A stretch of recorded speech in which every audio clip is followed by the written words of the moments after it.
Tras la desaparición de Tarteso, a finales del siglo VI a.C., otros pueblos que habitan la península ibérica protagonizan su historia.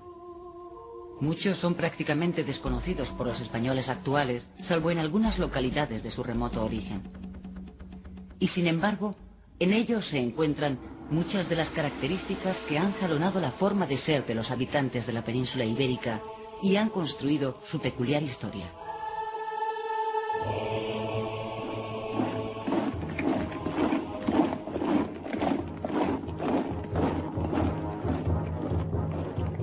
Los nativos ibéricos, enraizados en sus costumbres, se oponen durante cientos de años a las potencias invasoras, Cartago y Roma, que transformarán sus vidas.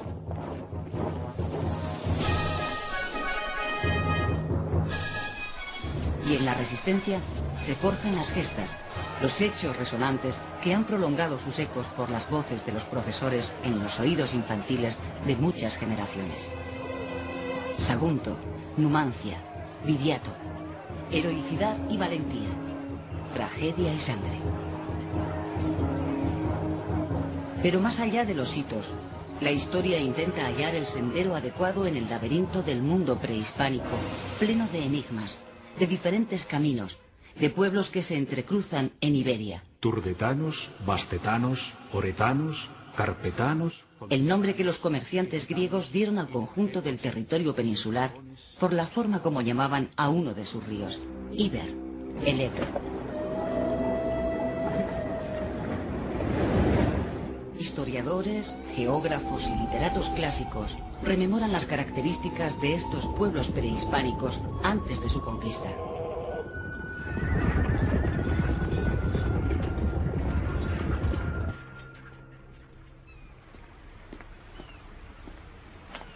El griego Estrabón, al servicio de Roma, describe en 17 libros todo el mundo conocido de la época, para proporcionar a los gobernantes los conocimientos de geografía, tanto natural como humana, necesarios para dirigir la administración y la guerra. Al hablar de los pueblos ibéricos, tamiza su mirada en función de su receptividad a la civilización grecolatina que la potencia invasora quiere imponer. Los habitantes del norte están poseídos por una dureza y rabia bestial y son aficionados a lavarse los dientes con orines.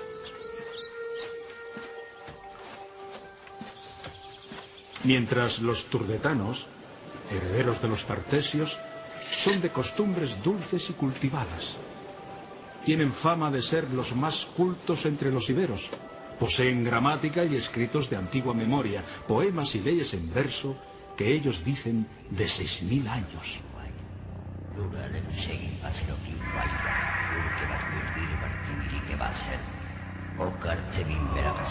La lengua ibera, aunque con distintos dialectos, unifica a diferentes pueblos que habitan entre los siglos VI y II a.C., desde la Alta Andalucía hasta el sur de Francia. Desarrollan su escritura, que consta de 28 signos alfabéticos y silábicos de procedencia fenicia y griega, que a pesar de las investigaciones realizadas, todavía solo podemos leer, pero no interpretar.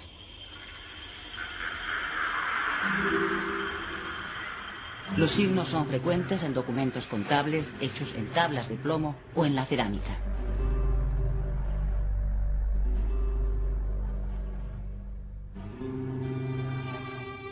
Cultura abierta, mediterránea, en Cataluña, el Valle del Ebro, Valencia, el sudeste, la Alta y la Baja Andalucía, se construyen ciudades, aparecen poblados, se realizan bellas esculturas, se emplean tornos de alfarero y se generaliza el uso del hierro.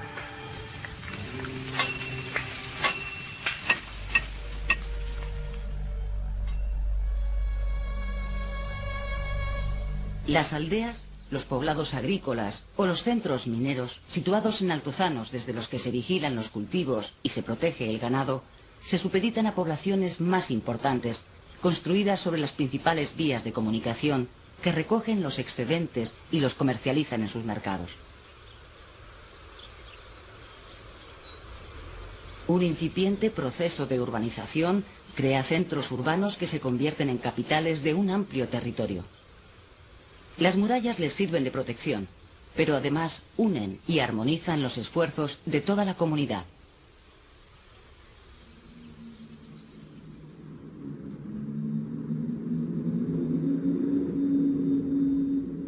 El urbanismo es aún poco complejo.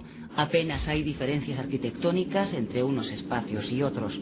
No hay palacios, ni teatros, ni grandes almacenes o edificios públicos.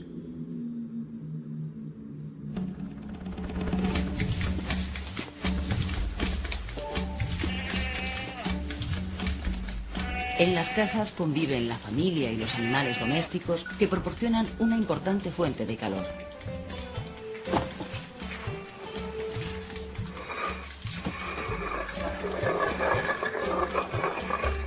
Todo se produce en el propio hogar. Vestidos, calzados, muebles, herramientas.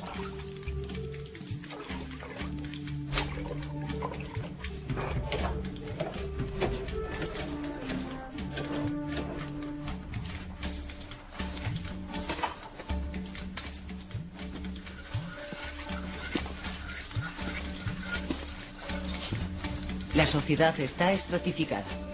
En la cúspide los propietarios que se afanan en acumular más y más tierras. Bajo ellos, otros hacendados más modestos, los comerciantes y los artesanos. Y al fin, los desheredados, peones que trabajan a las órdenes de capataces en los campos o en las minas, y algunos esclavos, producto de botines de guerra.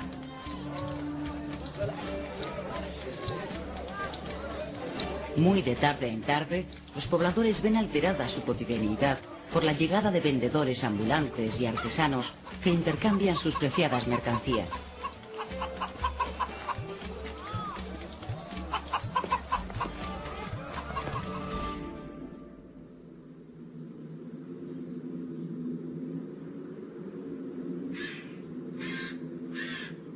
La agricultura y la ganadería son la base económica de la sociedad ibera. Olivos, vides, árboles frutales, hortalizas, cereales, salpican el paisaje mediterráneo en el que viven.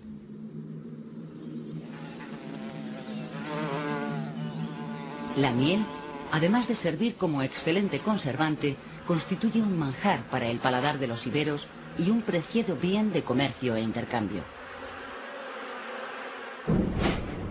El mayor enemigo para los agricultores iberos es el conejo.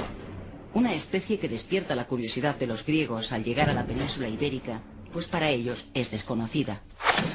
Estrabón, en su Geografía, señala que los conejos constituyen una auténtica plaga.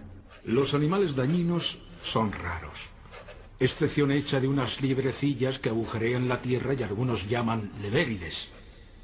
Como se alimentan de raíces, destruyen plantas. Son animales imposibles de combatir, dada su multitud. En muchos lugares existe también una importante riqueza minera. Los textos de Estrabón recogen antiguos testimonios que cuentan que en la Bética, correspondiente a la actual Andalucía, habría más oro, plata y hierro que en el resto del mundo.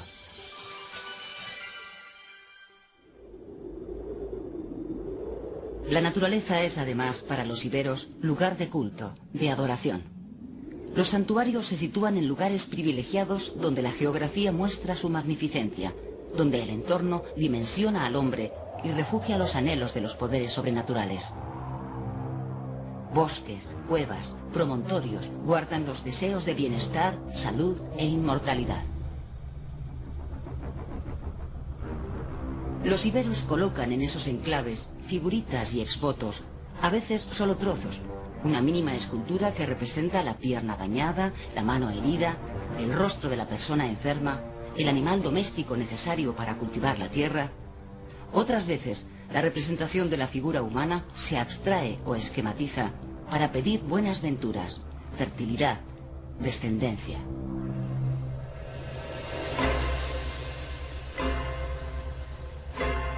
La muerte se solemniza con grandes monumentos conmemorativos. Para la investigación histórica tiene gran importancia el hallazgo de las sepulturas del mundo antiguo, pues a falta de comprender su escritura, muchos de los conocimientos que se poseen provienen de los ajuares de las tumbas que testimonian sus costumbres en la vida y permiten reconstruir parcelas de su historia.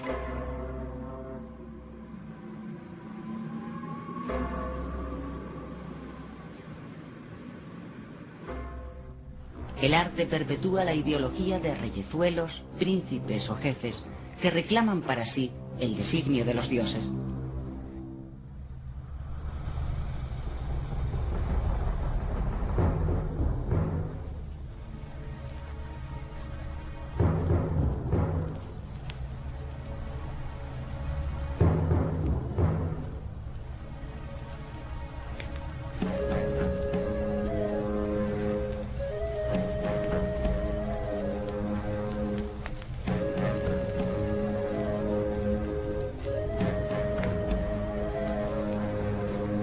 El aristócrata muerto es vestido con sus mejores galas para su paso al temido mundo de ultratumba. Es enterrado en compañía de sus armas. Se clavan tantas lanzas como enemigos hubiera matado en el campo de batalla. Representaciones esculpidas de animales mitológicos y reales, esfinges y leones, caballos y lobos, grifos y toros, ensalzan el valor del héroe.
Se derraman perfumes y se queman hierbas aromáticas.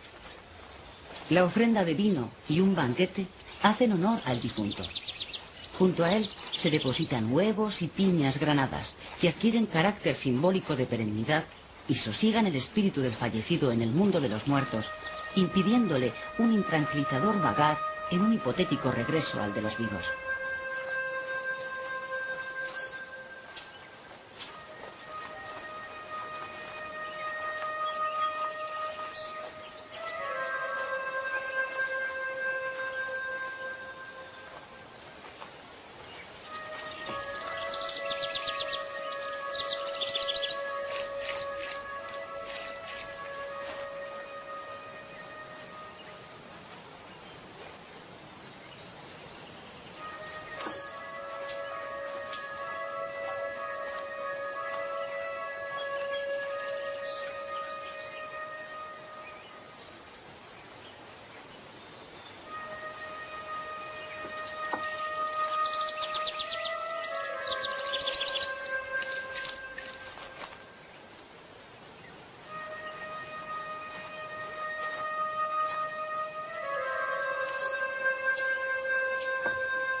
Y la muerte se transforma en ensoñación. Y los artesanos se inspiran en la realidad para idealizarla, y de la talla surgen damas fascinantes, mujeres ante las que solo cabe la adoración, diosas madres que les entierran las expresiones y los sentimientos iberos para hacerlos inmortales en el tiempo.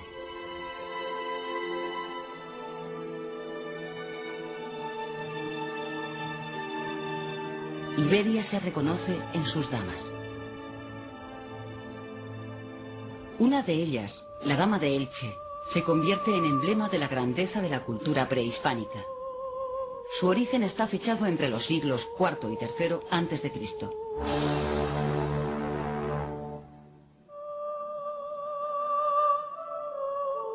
Descubierta en 1897 por Manuel Campello, pocos días después, la escultura es vendida al hispanista francés Pierre Paris.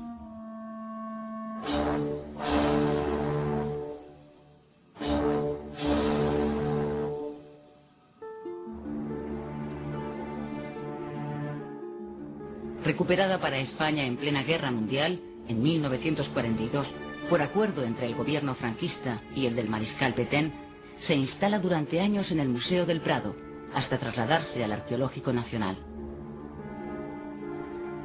Calmadas las olas chauvinistas y recuperadas sus señas de identidad, la Dama de Elche, de la que solo se conserva el busto, parece formar parte de un monumento funerario en el que se guardaban las cenizas de un difunto. Admirada gracias a la perfección de sus trazos y a su primitiva belleza por artistas como Picasso, la Dama de Elche engrandece la historia de los antiguos iberos, capaces de expresar con el arte las más profundas emociones.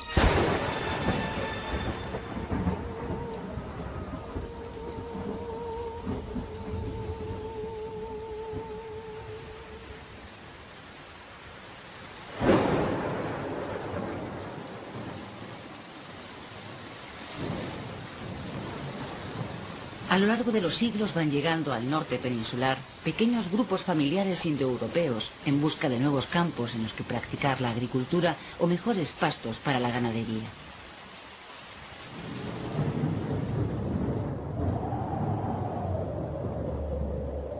En su peregrinar hasta sus lugares de asentamiento definitivo, van mezclándose con otras poblaciones nativas, intercambiando pensamientos y adaptando su idiosincrasia con nuevas formas de vida.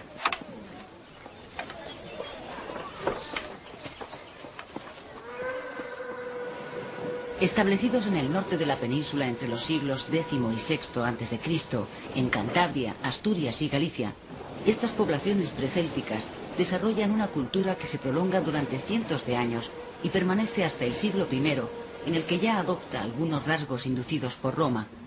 Es lo que se conoce como cultura castreña.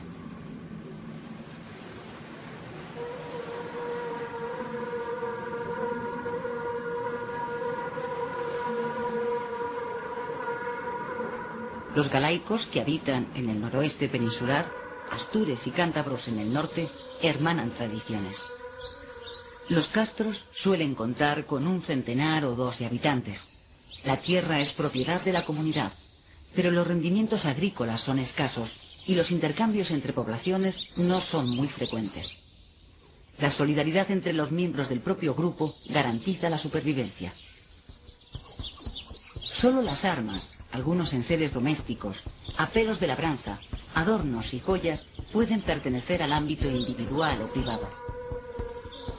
Pero a pesar de un cierto igualitarismo, se ha podido comprobar que las sociedades norteñas están jerarquizadas y no todos los miembros de la comunidad tienen el mismo estatus social o económico que otros.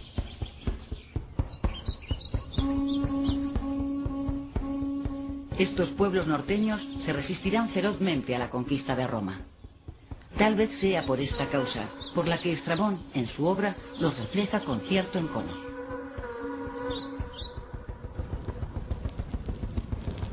Comen sentados sobre bancos construidos alrededor de las paredes, alineándose en ellos según sus edades y dignidades.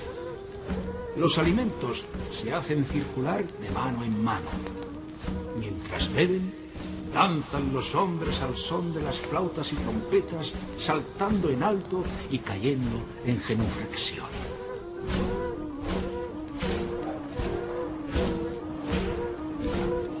Su rudeza y su salvajismo no se deben solo a sus costumbres guerreras, sino también a su alejamiento. Pues los caminos terrestres y marítimos que conducen a estas tierras son largos, y esta dificultad de comunicaciones les ha hecho perder toda sociabilidad y toda humanidad. Viven con mucha austeridad. Hacen una sola comida al día y duermen sobre jergones de paja. Viven sin preocupaciones porque dejan transcurrir su vida sin más apetencia que lo imprescindible. Viven en ginecocracia, bajo el mando de las mujeres, un régimen no muy civilizado.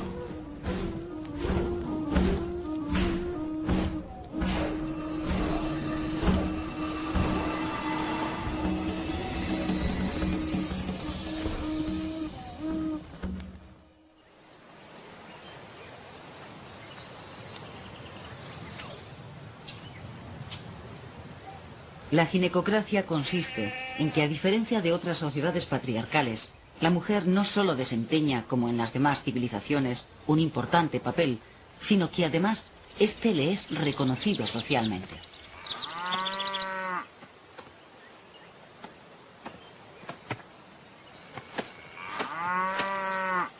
La mujer norteña alcanza una gran independencia en su relación con los hombres.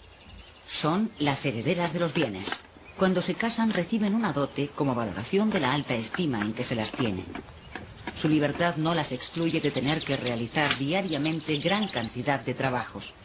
Cultivan la tierra, efectúan la recolección, atienden las tareas del hogar, cuidan de los hijos, se ocupan de los animales domésticos y de vez en cuando remueven y escarban en las aguas de los ríos para intentar conseguir oro.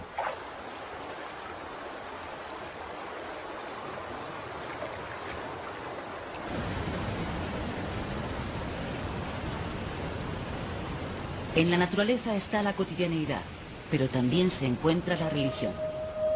La naturaleza une lo sagrado y lo profano, lo venerable e intangible con lo real. Algunos historiadores grecolatinos consideran que los galaicos son ateos. No entienden que puede existir religión sin representación física de sus dioses. Los galaicos no tienen necesidad de ello porque los dioses están inmersos en los bosques, en los misterios de las plantas, en el secreto de las sendas.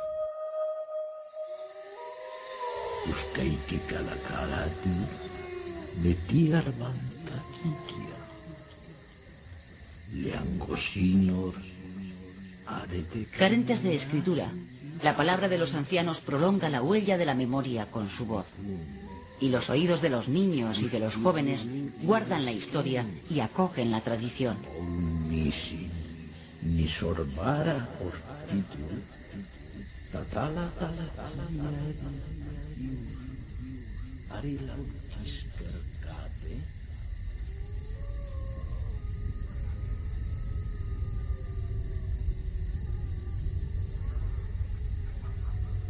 Un consejo de ancianos ocupa la cúspide social.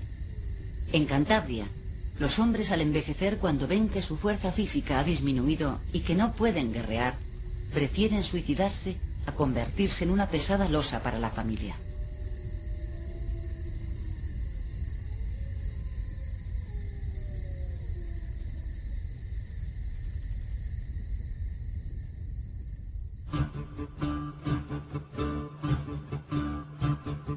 En el oeste peninsular, los lusitanos ocupan el territorio comprendido entre el Duero y el Guadiana. Hablan una vieja lengua derivada del indoeuropeo anterior al celta.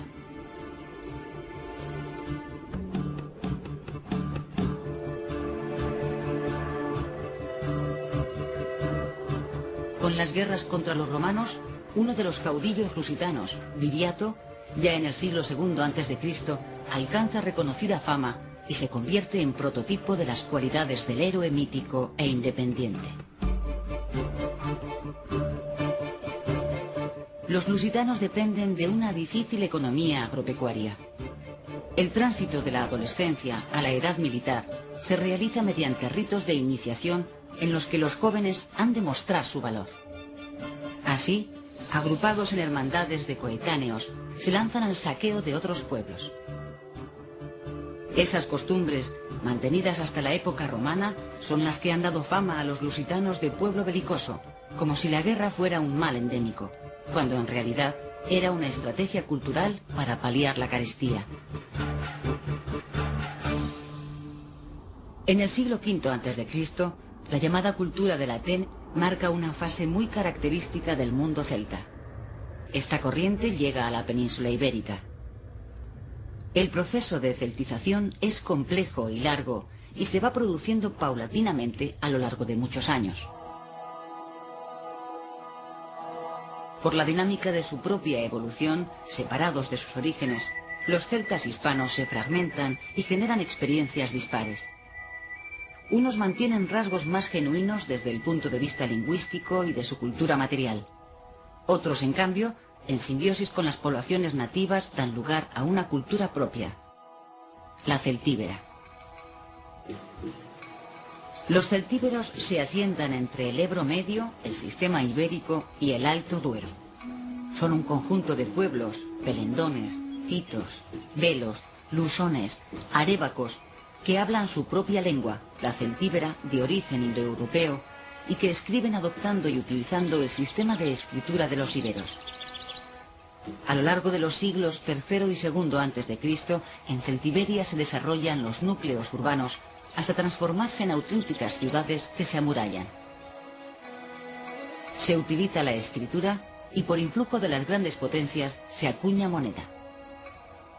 La acumulación de la riqueza en manos de unos pocos y las grandes desigualdades producidas hacen que los más pobres se alisten como soldados profesionales para asegurar su sustento. Los jerarcas turdetanos del sur peninsular, entre otros, los reclutan para hacer frente tanto a los bandoleros como a las revueltas surgidas en protesta por las desigualdades sociales en el territorio.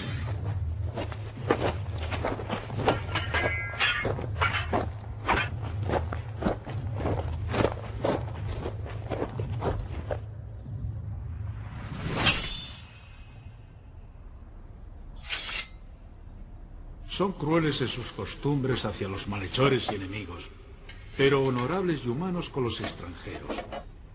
Aquellos que llegan ante ellos los invitan a detenerse en sus casas y se disputan entre sí por la hospitalidad. Y aprueban a todo aquel que atiende a los extranjeros, considerándolo amado por los dioses. Feroces, arrojados, valientes y leales con sus patronos, los soldados celtíberos dejan los cuerpos de sus muertos en la batalla a plena intemperie para que los buitres, tras devorarlos, transporten su valeroso espíritu al cielo, donde les espera la otra mitad de la vida, mientras que los seres comunes, alejados de gestas tan sangrientas, cuando mueren, son incinerados.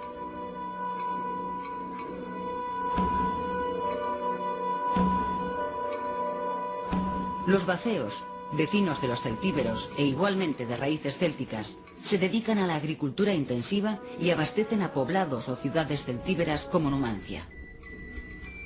Para los vaceos, de la misma manera que para los pueblos norteños, la tierra pertenece a la colectividad. Sus frutos y cosechas se almacenan en silos, y cada miembro de la comunidad coge lo que necesita. En el territorio de las actuales provincias de Ávila, Salamanca y Zamora, los vetones, también de origen indoeuropeo céltico, sortean las dificultades geográficas para cuidar y proteger sus rebaños. La ganadería es todo para ellos, y su forma de vida se idealiza y representa. Vetonia es la tierra de los berracos, y en ellos los animales dóciles trascienden su destino y se transforman en el símbolo de una cultura.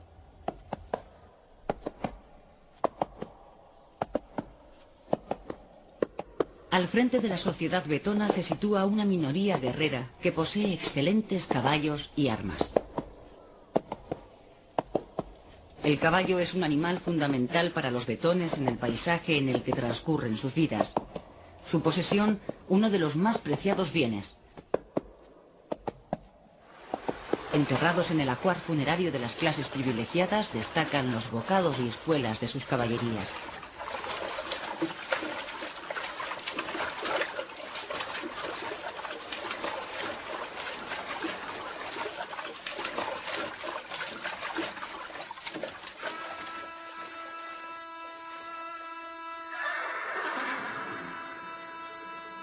No todas las regiones peninsulares se vieron afectadas por las oleadas indoeuropeas y célticas. Zonas agrestes y valles de difícil acceso dieron cobijo a pobladores que mantuvieron sus rasgos tradicionales al margen de los cambios producidos por quienes iban penetrando progresivamente en la península. Ello explica la persistencia de lenguas preindoeuropeas y formaciones culturales propias.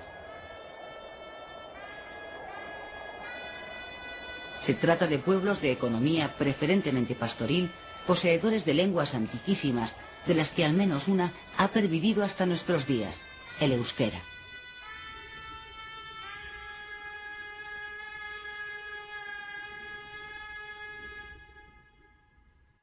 Los vascones ocupaban la actual Navarra y parte de Aragón.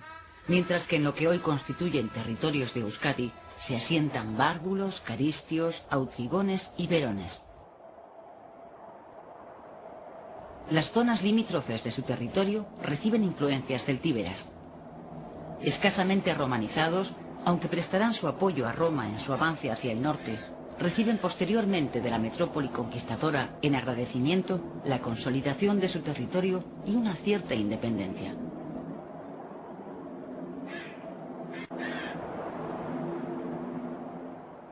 Muchos de los pueblos que protagonizan en Iberia la transición de la Edad del Bronce a la Edad del Hierro mantienen contactos e intercambios entre sí que se prolongan hasta entrada la época romana.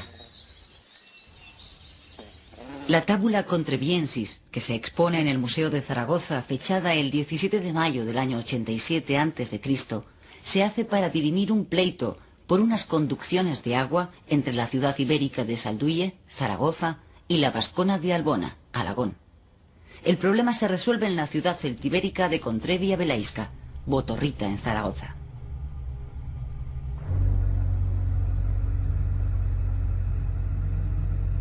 Las potenciales riquezas de los pueblos prehispánicos son también, junto al origen de su bonanza, la semilla de sus sufrimientos. A partir del siglo III a.C., los poderosos imperios de Cartago y Roma fijan su mirada en ellas.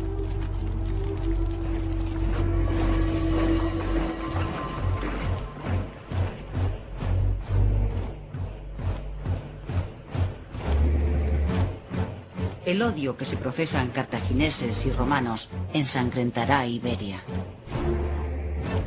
Las guerras púnicas, en las que Roma y Cartago luchan por la supremacía política durante cerca de 100 años, convierten al Mediterráneo en escenario de una auténtica guerra mundial de la época.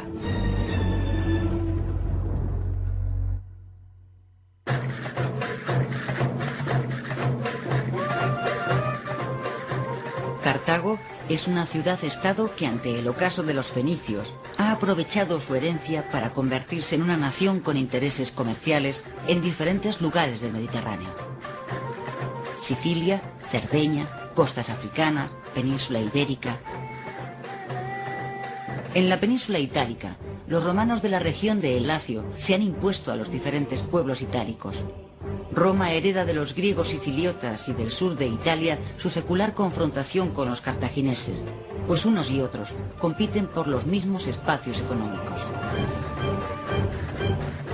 La primera guerra púnica se desarrolla en Sicilia durante 23 años y termina con la derrota de Cartago, que pierde sus posesiones en la isla y en Córcega y Cerdeña en beneficio de Roma. En el tratado que pone fin a la contienda, los cartagineses se comprometen a pagar una millonaria indemnización todos los años a Roma como botín de guerra.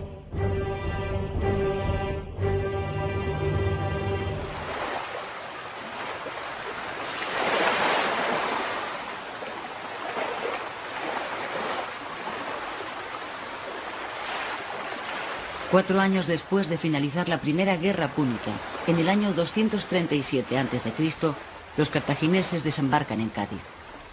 A su frente, uno de sus más prestigiosos generales, Amílcar, de la familia Barca.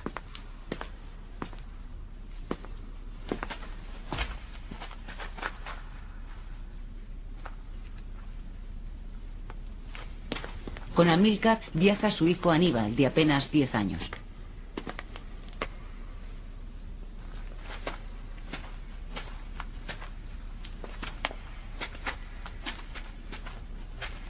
Según cuentan las fuentes históricas clásicas, su padre le ha conminado a hacer un juramento de odio eterno a los romanos.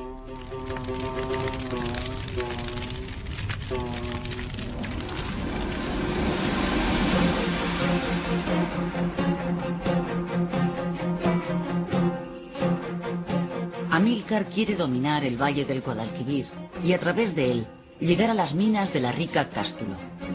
Pero muchos pueblos defienden su territorio de los conquistadores cartagineses.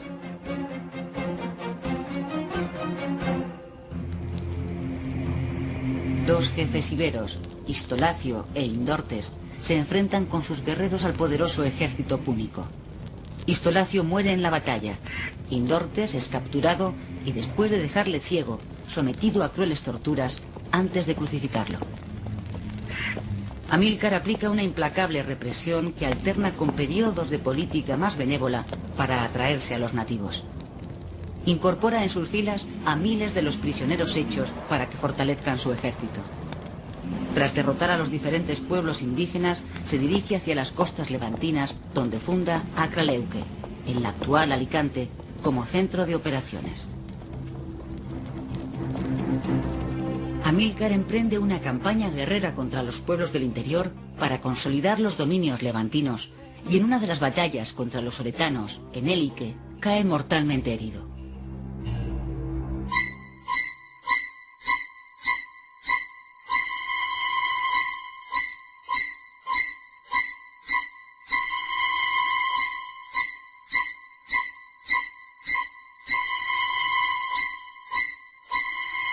Le sucede por aclamación del ejército su yerno Asdrúbal, que derrota a los oretanos y venga la muerte de su antecesor. Más político que él, se casa con una princesa indígena, granjeándose la amistad de las clases dirigentes de los pueblos ibéricos. La aristocracia ibera, deseosa de mantener sus privilegios, acepta la política conciliadora del general cartaginés y le reconoce como jefe de los iberos. En uno de los puertos naturales más impresionantes de todo el Mediterráneo, Asdrúbal funda la ciudad de Kart-Hadast, Cartago Nueva, con el anhelo de que su reflejo proyecte el poder de Cartago en Iberia. En la actualidad, veintitantos siglos después, todos los septiembres de cada año, Cartagena recuerda con regocijo y orgullo su pasado cartaginés. Las fiestas se disfrazan de antigüedad, y la población rememora más allá del tiempo épicas remotas. La ciudad de Cartagena llega a tener, en época tan antigua como el siglo III a.C., 40.000 habitantes, de los que más de 2.000 son artesanos, marinos o trabajadores especializados. Desde Cartagena, los cartagineses controlan las minas de plata de la región, las explotaciones de sal, las industrias de salazón y los cultivos de esparto, y tienen un excelente puerto para albergar su flota y astilleros para aumentarla. Asdrúbal paga puntualmente las compensaciones acordadas a los romanos y aplaca la inquietud de estos ante los avances cartagineses, firmando un tratado con Roma que sitúa al río Ebro como límite de las ambiciones de Cartago en Iberia. Pero el tratado es imperfecto. Algunas ciudades, como Sagunto, vinculadas por intereses económicos y comerciales con los griegos a través de Marsella, quedan aisladas bajo el área de influencia de Cartago. 5 años después de la firma del acuerdo, Asdrúbal es misteriosamente asesinado en sus aposentos por un esclavo.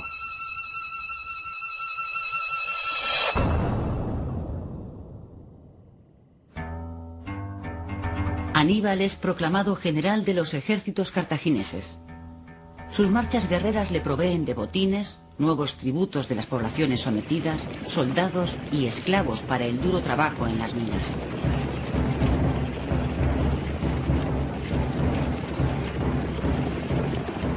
Aníbal se siente fuerte. Al fin puede cumplir el ciclo que inició su padre: recuperar fuerzas y vengar la humillación que en la primera guerra púnica su pueblo sufrió ante los romanos. Las dos potencias esperan el enfrentamiento. Solo necesitan un pretexto que desate las hostilidades. Ese es Sagunto. Unos leves incidentes de los saguntinos con poblaciones vecinas bajo dominio cartaginés deciden a Aníbal a conquistar la ciudad que por el tratado firmado con los romanos queda bajo su ámbito. Roma prefiere que Aníbal consuma su propósito y así hallar la excusa moral que justifique enfrentarse a Cartago. La ibérica Sagunto es sacrificada. Tras sucumbir, después de 8 meses de resistencia, Roma declara la guerra a Cartago. Abiertas nuevamente las hostilidades con Roma, Aníbal inicia la gesta que determinará el halo épico con el que le envuelve la historia.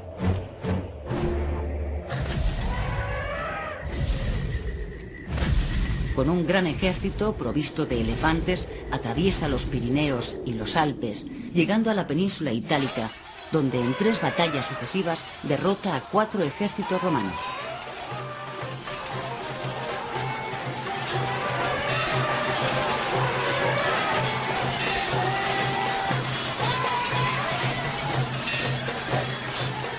Roma, amenazada, valora la importancia que para la estrategia cartaginesa tiene la península ibérica y contraataca. Un ejército al mando de los hermanos Publio y Gneo Cornelio Escipión desembarca en Ampurias. Desde entonces, las fuentes latinas denominan a las tierras ibéricas Hispania.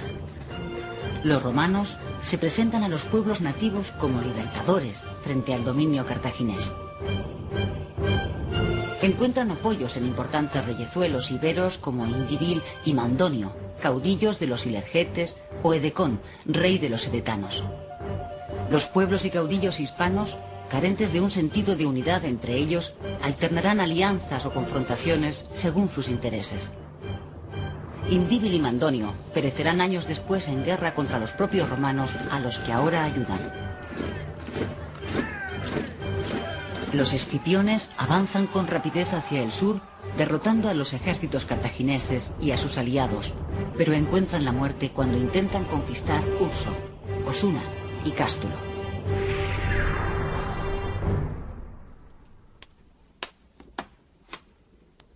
Dos años después, desembarca en Hispania el hijo de Publio, Publio Escipión, el africano.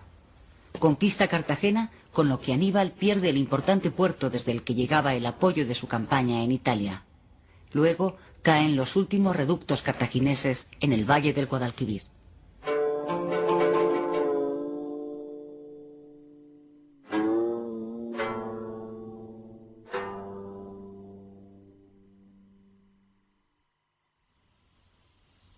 Publio Escipión funda Itálica, en la actual Sevilla, la primera colonia romana en Hispania.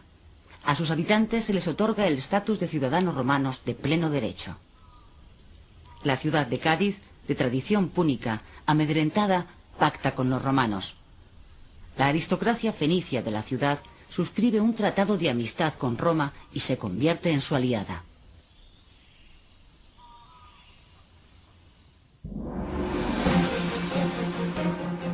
Perdida la península ibérica, la suerte de Aníbal está echada. Escipión desembarca en África. Aníbal, que había perdido la visión de un ojo en la travesía de los Alpes, regresa de Italia para defender Cartago. Es derrotado en la batalla de Zama.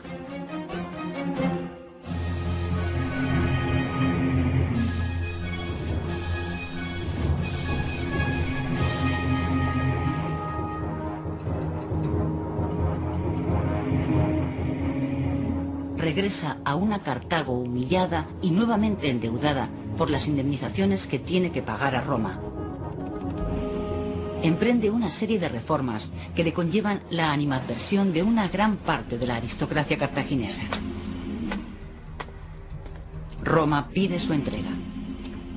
Aníbal, perseguido, se refugia en Siria y en Bitinia. Pero acosado por los romanos, antes de caer preso, se suicida. El declive de los ojos de Aníbal en los lejanos confines del Oriente Medio, 55 años después de su llegada a las tierras hispánicas, sofoca su desasosegado espíritu, incendiado por su odio a Roma, y le evita la angustia de contemplar la eclosión de un nuevo orden en el mundo.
se construyen ciudades, aparecen poblados, se realizan bellas esculturas, se emplean tornos de alfarero y se generaliza el uso del hierro.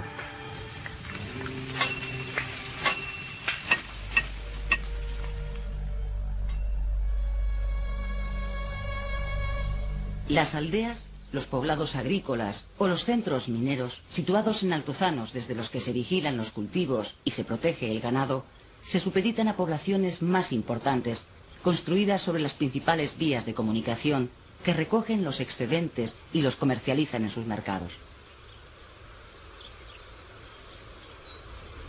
Un incipiente proceso de urbanización crea centros urbanos que se convierten en capitales de un amplio territorio.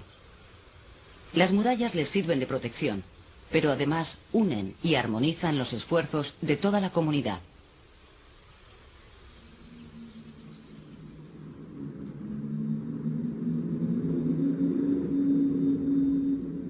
El urbanismo es aún poco complejo. Apenas hay diferencias arquitectónicas entre unos espacios y otros. No hay palacios, ni teatros, ni grandes almacenes o edificios públicos.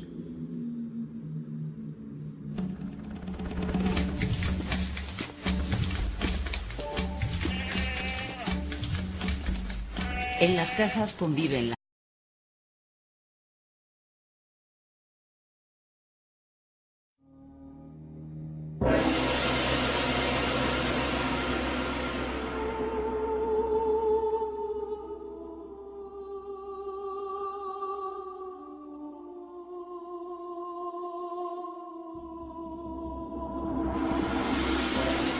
Tras la desaparición de Tarteso, a finales del siglo VI a.C., otros pueblos que habitan la península ibérica protagonizan su historia. Muchos son prácticamente desconocidos por los españoles actuales, salvo en algunas localidades de su remoto origen. Y sin embargo, en ellos se encuentran muchas de las características que han jalonado la forma de ser de los habitantes de la península ibérica y han construido su peculiar historia.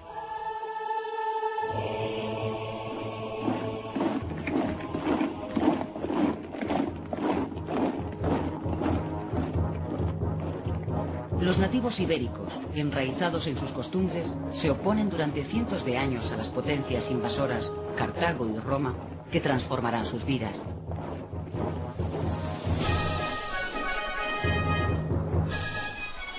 Y en la resistencia se forjan las gestas, los hechos resonantes que han prolongado sus ecos por las voces de los profesores en los oídos infantiles de muchas generaciones. Están poseídos por una dureza y rabia bestial y son aficionados a lavarse los dientes con orines.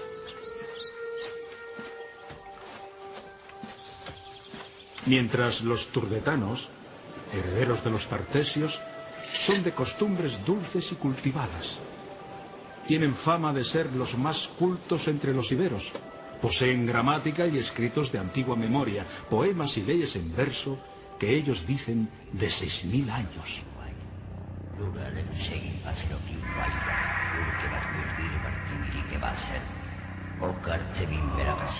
La lengua ibera, aunque con distintos dialectos, unifica a diferentes pueblos que habitan entre los siglos VI y II a.C., desde la Alta Andalucía hasta el sur de Francia. Desarrollan su escritura, que consta de 28 signos alfabéticos y silábicos de procedencia fenicia y griega, que a pesar de las investigaciones realizadas, todavía solo podemos leer, pero no interpretar.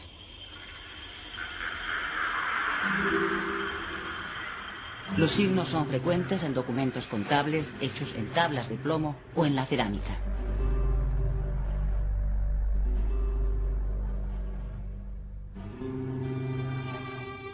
Cultura abierta, mediterránea.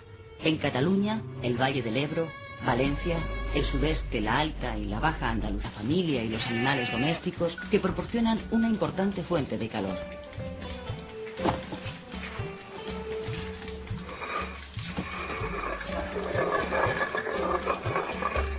Todo se produce en el propio hogar. Vestidos, calzados, muebles, herramientas.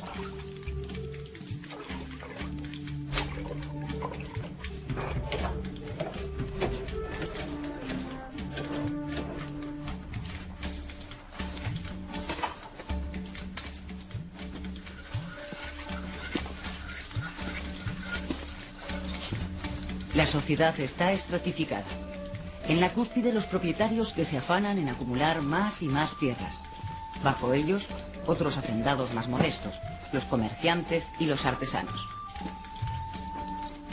Y al fin, los desheredados, peones que trabajan a las órdenes de capataces en los campos o en las minas, y algunos esclavos, producto de botines de guerra.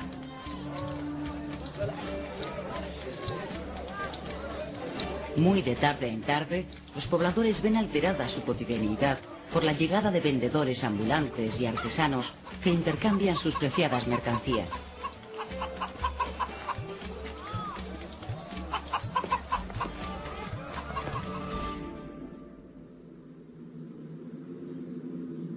Sagunto, Numancia, Viriato, heroicidad y valentía, tragedia y sangre. Pero más allá de los hitos, la historia intenta hallar el sendero adecuado en el laberinto del mundo prehispánico, pleno de enigmas, de diferentes caminos, de pueblos que se entrecruzan en Iberia. Turdetanos, bastetanos, oretanos, carpetanos... El nombre que los comerciantes griegos dieron al conjunto del territorio peninsular por la forma como llamaban a uno de sus ríos, Iber, el Ebro. Historiadores, geógrafos y literatos clásicos rememoran las características de estos pueblos prehispánicos antes de su conquista.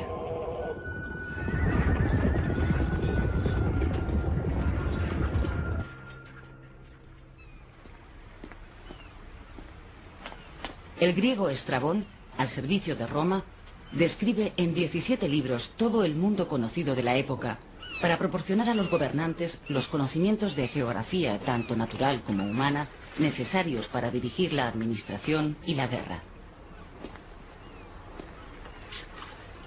Al hablar de los pueblos ibéricos, tamiza su mirada en función de su receptividad a la civilización grecolatina que la potencia invasora quiere imponer. Los habitantes del